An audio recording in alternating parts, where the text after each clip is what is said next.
Today we're delving into one of the most enduring maritime mysteries of all time, the Mary Celeste. This American brigantine was discovered deserted in the Atlantic Ocean in 1872, the fate of its crew unknown to this day. Join us as we explore the history, the mystery, and the theories surrounding the Mary Celeste.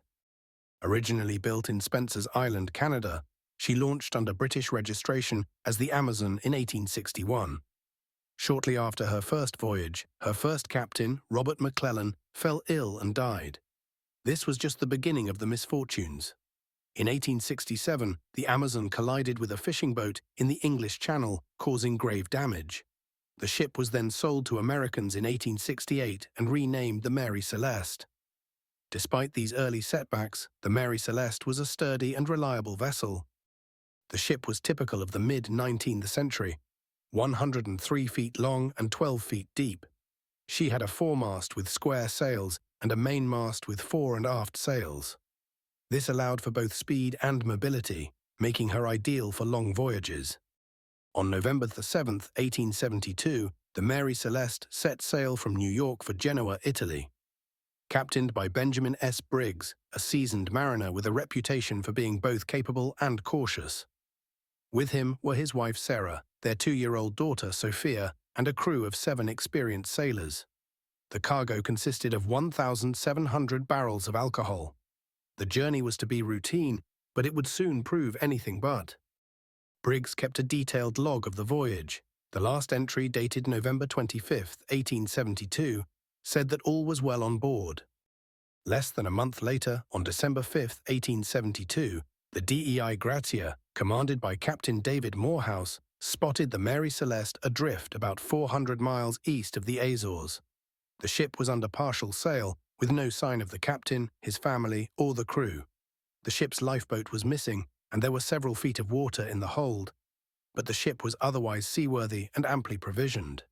The crew of the DEI Grazia found the ship in a disheveled state, with personal belongings scattered about, and the ship's log last dated 10 days earlier. Despite these signs of sudden abandonment, there was no sign of what had happened to the people on board.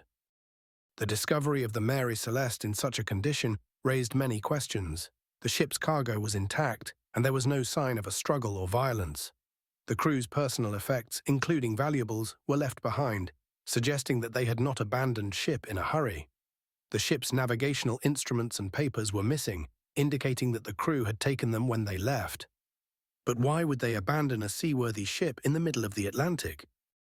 The Mary Celeste was brought to Gibraltar, where an investigation was conducted by Frederick Solly Flood, the Attorney General of Gibraltar. Solly Flood suspected foul play and considered various possibilities, including mutiny, piracy, and insurance fraud. He was particularly suspicious of the D. Gracia's crew, believing they might have had a hand in the disappearance of the Mary Celeste's crew. However, no conclusive evidence was found to support these theories. The mystery deepened as investigators struggled to find any logical explanation for the crew's disappearance. Solly Flood's investigation was thorough but inconclusive. He examined the ship's log, the condition of the ship, and the testimonies of the D. Gracia's crew. He even ordered a chemical analysis of stains found on the ship's deck, which turned out to be not blood but rust. Despite his efforts, Solly Flood could not find any evidence of foul play, and the case was eventually closed without any definitive answers. Over the years, many theories have been proposed to explain the disappearance of the Mary Celeste's crew. Some believe that the crew mutinied or that pirates attacked the ship. However, there was no sign of struggle or violence on board. The ship's cargo and the crew's personal belongings were left untouched, making this theory unlikely. Another theory suggests that fumes from the denatured alcohol cargo caused an explosion or the fear of an explosion, prompting the crew to abandon ship. This is supported by the fact that 9 of the barrels were found to be empty when the ship was discovered. It is possible that the crew, fearing an imminent explosion, took to the lifeboat but were unable to return to the ship.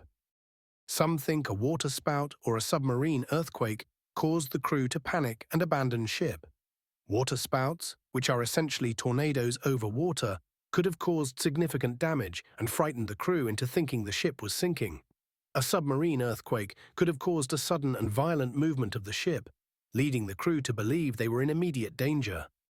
More fantastical theories include an attack by a sea monster or a giant squid.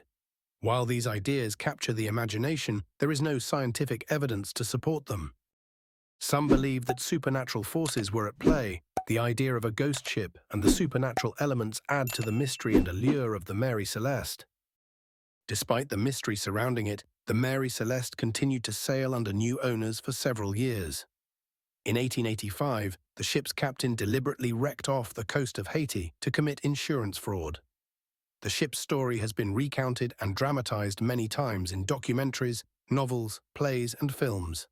The name Mary Celeste has become synonymous with unexplained disappearances and ghost ships, capturing the public's imagination for over a century. In 1884, Arthur Conan Doyle, the creator of Sherlock Holmes, wrote a short story titled J. Habakkuk Jepson's Statement, which was loosely based on the mystery. Although Doyle changed the names of the ship and its crew, his story captured the public's imagination and contributed to the legend of the Mary Celeste. In recent years, modern technology has been used to investigate. A 2007 documentary titled The True Story of the Mary Celeste suggested that a combination of a faulty chronometer, rough seas, and a clogged onboard pump could have led Captain Briggs to order the ship abandoned. These modern investigations, while offering new insights, have yet to solve the mystery definitively. In 2014, a team of researchers used underwater drones to explore the depths of the Atlantic Ocean in search of the ship. They discovered several shipwrecks, but none could be definitively identified as the Mary Celeste.